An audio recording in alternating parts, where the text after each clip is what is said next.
Bonjour, bonjour, c'est Don Giovanni le slammer de la Massi, majorité silencieuse. Voici comment ça se passe désormais chez nous. DJ Volcano featuring DJ Biekise. Comment ça?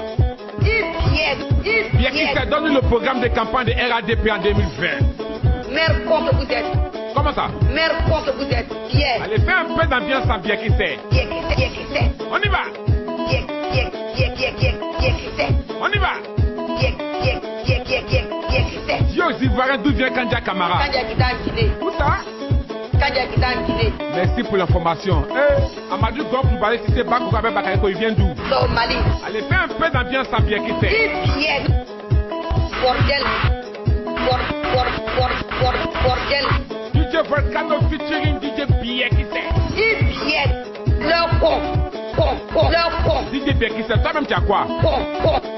Bordel. Ah, là, moi, je ne savais pas que tu avais ça aussi, hein? Ah bon? Allez, fais un peu d'ambiance.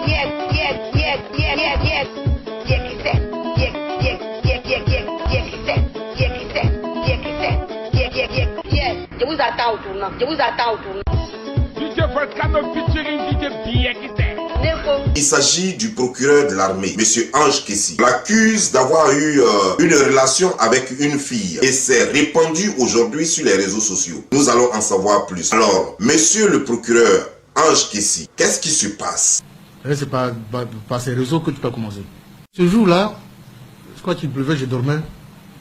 Et généralement, à cause des appels, je mets mes portables en sous-silence à charge de rappeler les personnes le lendemain, pour ceux qui sont rappelables. Finalement, mon fils m'appelle, il est médecin, pour me dire que qu'est-ce qui se passe. Mais c'est quelle histoire ça? Comme ça, vous étiez couché, vous dormiez, on vous a réveillé et on vous dit qu'il y a des choses qui se passent. Mais vous ne comprenez pas. Ok, je comprends. Mais nous allons interroger la concernée. Demoiselle, qu'est-ce qui s'est réellement passé? Vraiment, en fait, j'ai vu la vidéo que vous avez mise à propos de mon papa et autres. J'ai pas aimé. Non, ne dis pas vous. Parce que quand tu dis vous, je me sens concerné. Voilà, dis eux. Parce que moi, je ne fais pas ça. Voilà, continue. Parce que c'est mon père, c'est juste le jour de mon anniversaire. Je suis allée le voir. Et il était dans la chambre, il se reposait. C'est moi qui suis allée l'embrouiller pour faire la vidéo et autres. Mais comme l'homme noir est méchant, l'homme noir n'aime pas le bien de soi, il a osé mettre des vidéos pour dire c'est ça, mon sugar daddy jamais. C'est mon père. Ceux qui me connaissent savent. La plupart de mes contacts, quand je mets cette photo ou les vidéos, ils savent que c'est mon père. Donc de grâce, s'il vous plaît, arrêtez de vous ridiculiser et raconter des bêtises. C'est pas bien, ça va nuire, comment dire ça, sa carrière. Moi aussi, ma photo est partout, c'est pas normal. Arrêtez ça. C'est pas mon sugar daddy, mais je sais pas quoi vous inventez là. Parce que vous les Ivoiriens, vous êtes juste des monteurs, des embarqueurs, c'est juste mon... Là, tu vas un peu fort, demoiselle. Tu vas un peu fort. Voilà, les Ivoiriens, tous les Ivoiriens ne sont pas escrocs, tous les Ivoiriens ne sont pas des... Je comprends ta peine et je comprends ta colère, mais calme-toi. Voilà, on va aller doucement, Maintenant, donc c'est ce qui s'est passé. Tu es allé dans la chambre de ton père et tu as fait une petite vidéo. Tu allais déranger ton père parce que c'était ton anniversaire. Tu as profité pour faire une petite vidéo. Et voilà, ça a pris les réseaux sociaux. Mais demoiselle, quand toi-même tu regardes la tenue que tu as portée pour faire la vidéo, tu ne crois pas que laisse à penser autre chose? Désormais, si tu veux faire des vidéos avec ton père, habille-toi décemment. Ne porte pas un filet et tu es en slip avec un petit soutien et tu veux que les gens croient quoi? Puisqu'on ne vous connaît pas, on ne connaît pas ta famille. Donc les gens ont pensé que c'était une affaire de sexta. En réalité, il n'en est rien de tout ça. Maintenant que c'est clair et que ce n'est pas sexta, désormais habille-toi comme dans cette vidéo-là. Maintenant, à vous les Ivoiriens, pourquoi l'Ivoirien est devenu méchant? Pourquoi l'Ivoirien est devenu très méchant? Pourquoi l'Ivoirien pense que tous les moyens sont bons pour se faire du buzz? Pourquoi l'Ivoirien aime aller fouiller dans la vie privée de l'autre? Qu'est-ce que ça vous apporte cette méchanceté? Qu'est-ce que vous avez? Parce que vous avez un comportement nuisible, mais apparemment vous ne vous rendez même pas compte. Vous êtes destructeur, mais vous ne vous rendez même pas compte. Mais regardez votre comportement. Chaque fois qu'on voit sur les réseaux sociaux, c'est pour exposer la vie privée des autres. Chaque fois qu'on voit sur les réseaux sociaux, c'est pour être méchant. Jamais jamais rien de constructif. Vous les Ivoiriens, vous avez décidé d'être les Africains, je dirais, parce que c'est pas seulement les Ivoiriens. Les Africains ont décidé de se faire remarquer d'une façon négative sur les réseaux sociaux. Ont voulu être les champions des réseaux sociaux autrement. Et alors que vous pouvez créer des choses, il y a tellement de génie, il y a tellement de choses à faire pour l'Afrique. Nous sommes en retard, souvenez-vous. Nous sommes en retard et il y a tellement de choses à faire que vous pouvez apporter. Si vous prenez cette énergie que vous avez aujourd'hui, si vous prenez ce génie que vous avez aujourd'hui et que vous mettez ça à la disposition de votre population, en créant, en innovant, je crois que ça serait plus bénéfique à l'Afrique et au monde entier. Mais les histoires de sexe, les histoires de fesses, mais en quoi est-ce que ça nous intéresse sérieusement? Est-ce que M. Ange Kessi, il est président? Est-ce que M. Ange Kessi est ministre? Qui est Ange Kessi? Ange Kessi, c'est juste un fonctionnaire, un militaire de la marine nationale qu'on a nommé procureur. Mais en quoi est-ce que ça dérange? Ah oui, je comprends. Il y a des gens que cela n'arrange. Parce que Ange Kessi a emprisonné, nous avons vu ici, il a emprisonné des commissaires, il a emprisonné des gens haut placés parce que Ange Kessi a toujours fait bien son travail. D'ailleurs, je me rappelle Ange Kessi, lorsqu'il y avait eu dans l'armée ivoirienne au temps de Laurent Gbagbo, il y avait eu cette histoire de Sukhoi. Ange Kessi qui a voulu diriger l'enquête, il a pris la responsabilité sur lui de faire cette enquête. C'est Gbagbo Laurent qui lui a dit de laisser. Parce que Ange Kessi, tellement soucieux de bien faire son travail, pour preuve, Ange Kessi a été nommé procureur de l'armée à Guy Robert. Et après Guy Robert, Gbagbo Laurent l'a reconduit à sa fonction. 10 ans avec Gbagbo Laurent, 10 ans avec Alassane Draman Ouattara, ça lui fait plus de 20 ans de carrière. Et ça, vous voulez détruire ça en quelques minutes parce que vous avez les réseaux sociaux, parce que vous êtes derrière un écran, parce que vous avez le pouvoir de l'internet, parce que vous pensez que vous pouvez détruire impunément les gens. Mais ce n'est pas bien. Les gens passent trop de temps à construire leur réputation. Les gens inventent chaque jour des choses parce que pour eux, il n'y a plus de limite. Et tout est bon pour s'attirer des vues. Tout est bon pour se faire connaître. Tout est bon pour se faire de la visibilité sur l'internet. Comme par exemple, cette fille avait accusé déjà ce même Ange Kessi encore le 15 janvier 2020. Elle est venue sur les réseaux sociaux et elle avait dit qu'elle avait couché avec Ange Kessi et que Ange Kessi lui aurait promis une voiture de marque Jeep. Mais après, quand Ange Kessi a saisi la gendarmerie, a saisi les autorités compétentes, a saisi la justice et lorsque il a demandé qu'une enquête soit diligentée et après enquête, la fille, elle a fait des aveux. Bonsoir, je me nomme Sephora.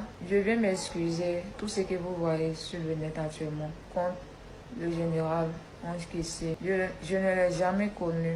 J'ai fait cela pour que les gens parlent de moi, me faire connaître. Je ne l'ai jamais connu. Vraiment, je demande pardon. J'ai menti que mon compte a été piraté parce que j'avais peur quand les gendarmes sont venus me chercher chez moi. Je demande pardon. Je ne l'ai jamais connu. Donc c'est pas bien. Tu sais que tu n'as pas couché avec le monsieur. Tu sais que tu connais même pas le monsieur. Mais tu prends la responsabilité sur toi. Tu allais faire un post sur ta page en disant que non, que toi tu as couché avec lui et qu'il t'aurait promis une voiture. Et même tu as attiré même l'attention de sa femme. Mais c'est pas bien. C'est pas bien, jeune fille. Et c'est pas bien pour tous les Africains ce que vous faites. C'est pas bien. Le buzz à tous les prix, mais ça a un prix. Le buzz à tout coût, mais ça coûte cher. Alors arrêtez cela et revenez à la raison. Lorsque quelqu'un ne vous a rien fait, mais pourquoi détruire la personne juste pour avoir de la visibilité? C'est internet là, donc on a envoyé Facebook là, c'est pour ça là. On vous a envoyé Facebook, c'est pour détruire les gens. Vous ne connaissez pas la vie des gens, vous vous immiscez dans la vie des gens. Vous ne savez même pas comment les gens gèrent leurs relations, vous ne savez même pas comment les gens vivent chez eux, mais c'est vous qui pensez tout connaître des gens, c'est vous qui pensez tout gérer chez eux. Comme si vous étiez famille avec des personnes, comme si vous étiez les amis des personnes. Mais laissez-moi vous dire une chose, dans la vie où nous sommes là, il y a des femmes même qui demandent à leurs hommes d'aller chercher femmes. Il y a des femmes même qui demandent à leurs hommes d'aller chercher faire des enfants dehors parce qu'elles ne pouvant pas enfanter. Il y a des femmes même pendant l'anniversaire de leurs hommes, elles vont chercher des filles pour leurs hommes. C'est la vie privée des gens. Ça ne vous regarde pas. Ça, ce n'est pas votre business. Vous devez vous concentrer à arranger la vôtre qui est pourrie. Vous devez vous concentrer à regarder votre propre vie parce qu'il n'y a vraiment rien à apprendre de votre vie. Vous êtes des frustrés, vous ne faites rien de votre vie. Vous êtes là et toujours en train de parler sur les réseaux sociaux, en train de dire n'importe quoi. Les animaux deviennent méchants lorsqu'ils se sentent menacés dans leur environnement. Alors, ils se défendent. Les animaux deviennent méchants lorsqu'ils ont faim. Ils vont donc à la chasse. Mais l'être humain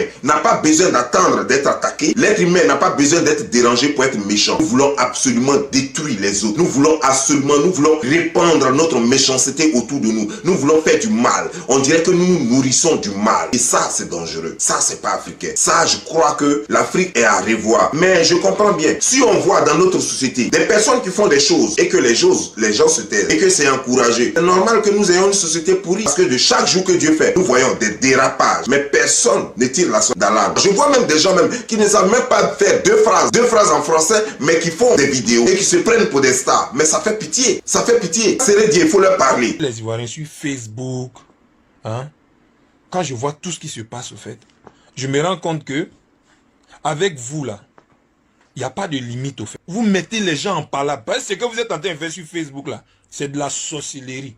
En temps normal là, si ce n'est pas Internet, si ce n'est pas Facebook là, vous pouvez vous arrêter devant ces personnes-là pour les insulter.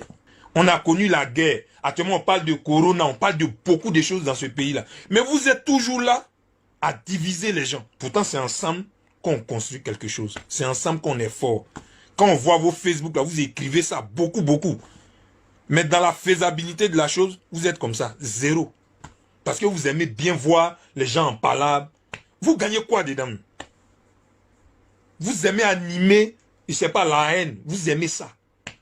Mais non, tu prends sa photo parce que tu as Internet, tu vas mettre sa photo là-bas, tu vas l'insulter et puis tu es assis chez toi. Pourtant, en temps normal, tu disais que ce n'est pas ton camarade.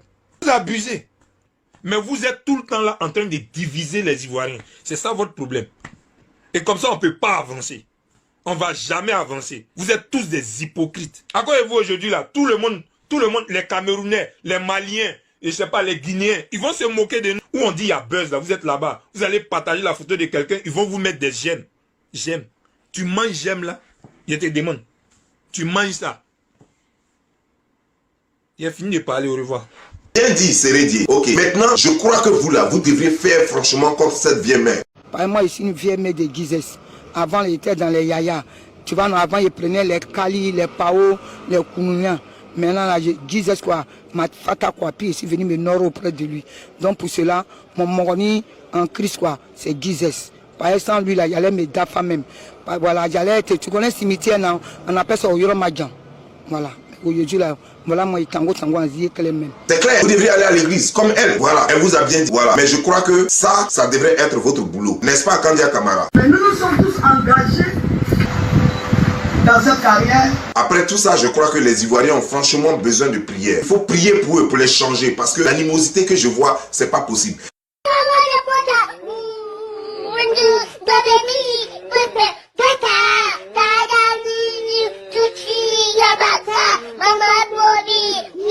Mama, papa, papa, papa,